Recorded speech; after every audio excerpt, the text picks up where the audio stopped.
I'm going to ask you, Violeta Bulc, please, to come and address us. Thanks very much for joining us. It's a great pleasure to have you. Thank you, all of you.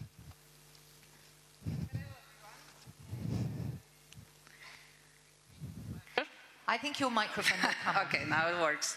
Thank you very much, and it's a really great pleasure to be in the city of Bratislava to talk about such an important issues as mobility, urban mobility, and the role of regions, cities, and overall of all EU structures in order to contain and support the most important goals that we have in common in order to ensure that we live in peace and connected and prosperous for many years to come.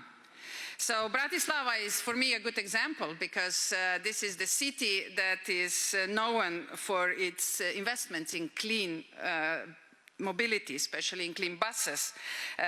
After all, the first bus running on gas appeared in 2001 in Bratislava.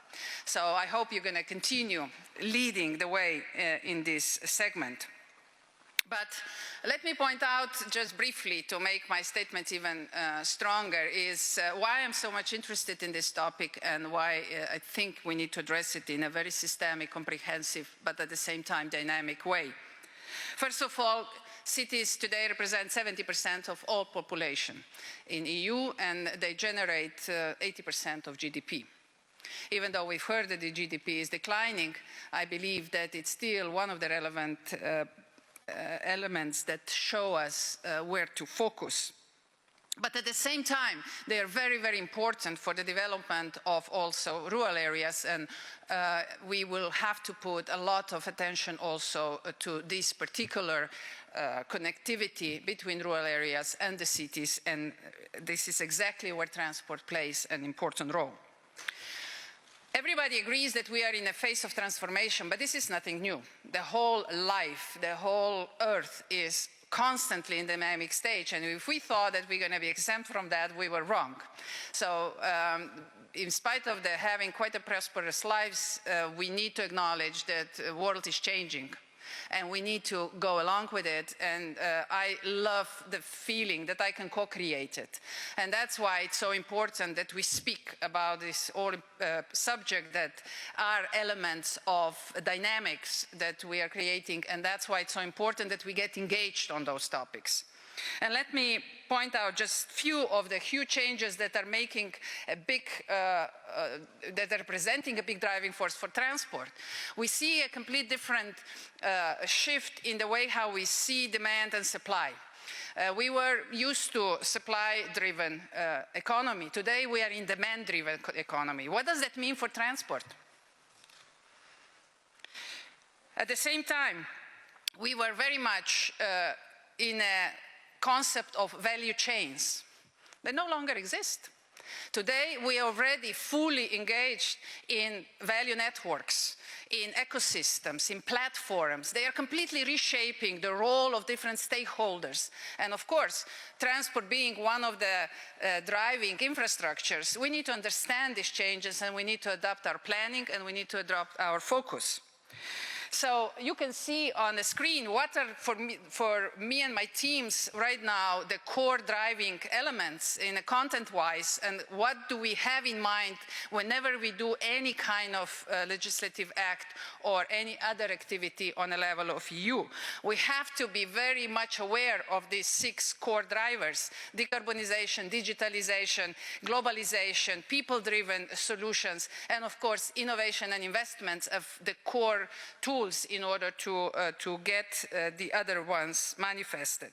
So let me then, in this perspective, really point out the core elements right now that I'm looking at in order to also be useful and active in urban mobility and all mobility solutions. First of all, in order to do that, we need to ensure that we have a strong single market.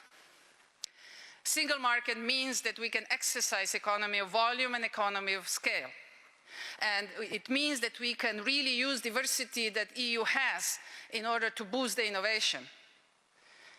And this is where we come in, and we look now in transport for all the missing links in order to create single European transport area. The second one is that we are focusing within this concept is of efficiency. If we are not efficient, logistic solutions are not efficient, and we are losing competitiveness, not only in terms of a single market, but even more importantly, globally. And that's why, again, these solutions and looking for new ways of doing efficient single market transport solutions is so important. I already mentioned globalization, global lead, and the need to be efficient also to be competitive globally. Where the transport plays, besides efficiency of a single market, an important role is in global connectivity. So this is important also for cities. That's why we have corridors. Corridors in Europe, 9 core corridors that we are now connecting to our neighborhoods and beyond. That's why we're engaging with China with a connectivity platform and work together on a Silk Road corridor between China and Europe. And of course, engaging all the countries along the way. Sometimes some of these projects seem like dreams, but we have to start dreaming, and now we are already manifesting them, and that brings a much bigger importance to our dreams, because more we prove that we can manifest them, more we dare to dream.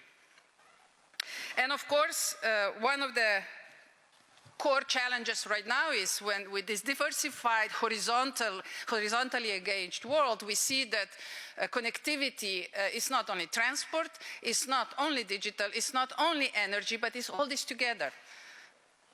And Maros already pointed that many times, and that's why we need coordination and we need horizontal approaches. And I'm really glad the Commission decided with the structure of vice presidents, because now they can really play their role. And this is where, for example, our Vice President Šefčovič's role is so important. He brings all these different portfolios together that we have a really good systemic approach. And I'm inviting that all stakeholders take that opportunity and really do it from the bottom up approach as well, which has been invited by many speakers today already. And that brings me to the one element that I'd like to say a few more words, and then hopefully discussion will lead in that way as well, which is investments. We are very clear that without really well-organized approach in the investment part, we're not going to achieve the final results that we are so much eager to manifest. And we can see that. We can see that the lack of investments, not only in cohesion countries, which were so typical to say, but we see it in all member states, in Germany, in France, when we see overall that the decline of investments in infrastructure in transport is already showing the results which are not positive.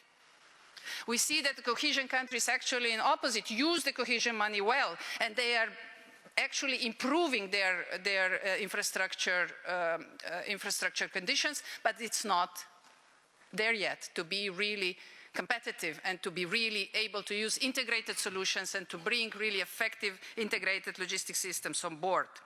So that's why we know now that public money will not be enough, pure statement, very clear statement. So we need to seek additional investments from private investors and from institutional investors. That's why this Juncker's plan, or so-called FC, is really, really important. Because finally, EU is gaining competences and experiences that we can really confidently engage with private investors and bring them on board and really give PPPs a big boost. Because the needs only in my portfolio, only on the corridors, is 700 billion euros. There is no way that member states can finance this by themselves. If we want to be in the game, and we want to be, I want to be in the game. So I'm inviting you that we join forces. So that's why, even though I have the biggest portfolio, financial mechanisms ever, which is today 24 billion euros, comparing to 700 billion euros is not really a big money. So that's why we're so engaged now in working with private investors, working with institutional investors, and as Maros has already mentioned, we have achieved some really good results, and we're going to continue building on that. But of course, we need to be now very cautious that every euro is used well. And we need lots of political responsibility, that we really do the engineering part really well and responsible in order to be able to manifest what is available to the best, in the best possible way. And you can see on the screen some of the resources that we have today for urban mobility, because it is already possible to get co-financing in this area, and more better projects we have on board, more money will be able to direct in this direction. And especially use the European plan, financial plan, to multiply the investors' presence. And you see that you have it in different mechanisms, in CEF, in FC, in structural funds, and we will continue in this direction. So please get involved. And the last meeting we had in Rotterdam, which was the biggest European transport meeting, we were really encouraged with the engagement of all member states. They are more and more understanding that the financial investment part is really crucial for the development of every country. And as much as we were pessimistic maybe a year ago, with will people get engaged to present good projects, to present a stable pipeline, we had over 130 projects to choose from, and 67 were presented, and I'm glad that almost half were from cohesion countries as well. So we have a balance, because the biggest worry is that through the financial mechanisms we will create even bigger development gap. We need to get engaged in all member states in order to use this opportunity and not to create even greater gaps. And I know that each of us that are today here, we care about our cities, we care about our countries, we care about Europe. And this is the power that we have only together. When we can engage really in a big projects, we can really engage in a big cooperation with other global stakeholders like financial communities, is only when we do that together, because we can create enough projects and we can create the necessary regulatory changes in order to work together well. So let me conclude only with a couple of information, how you can get already engaged and where can we already cooperate. First, we have many different types of platforms through which we already work and engage with cities. And I would like to mention two recent ones. We have two action clusters on electric mobility and mobility services. And please come on board. 100 cities have been already engaged, and I hope we will be able to gain even more, and with a really good cooperation with Marco and with, of course, his organization, we are moving forward, and we are not afraid of new challenges that we see ahead of us. The second one is that we really put lots of attention into overall mobilization of cities. And at last May's annual assembly of European Innovation Partnership in Smart Cities and Communities in Eindhoven, again, Marco Marcola with his organization committed to help the Committee of the Regions to mobilize cities and regions to work together in electric mobility and mobility services. So I really put lots of hopes in that. Another really concrete support, and the third element, are different types of assistance that we already have available.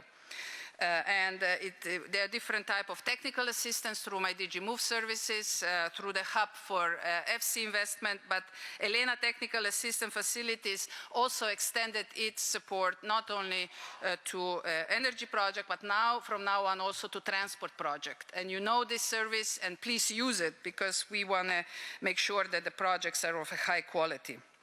And of course, many roadshows and many conferences that are now happening to get in touch with real opportunities and real problems. And we have in different regions, in different member states. Please follow our calendar and join us, because we try to make them as interactive as possible to engage people and to really hear the real problems and real opportunities. And last but not least, we have important Smart Cities Innovation Platform, where also we are now building a completely new ecosystem through which we would like to get engaged and, of course, speed up the processes. At the end, I need to say that regions can become great living labs, and that's exactly what we are after. And what Mr. Rifkin also said, that Europe has a unique opportunity to get engaged from bottom up. And that was the first message I got when I was growing up about the EU, that whatever it can be solved on local level should be solved on local level. What local levels cannot solve it, regional levels should. But only things that regional levels cannot solve, Commission should get involved in.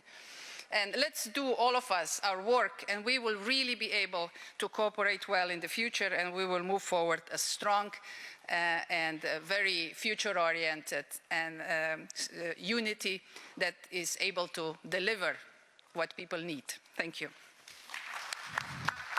Thank you very much.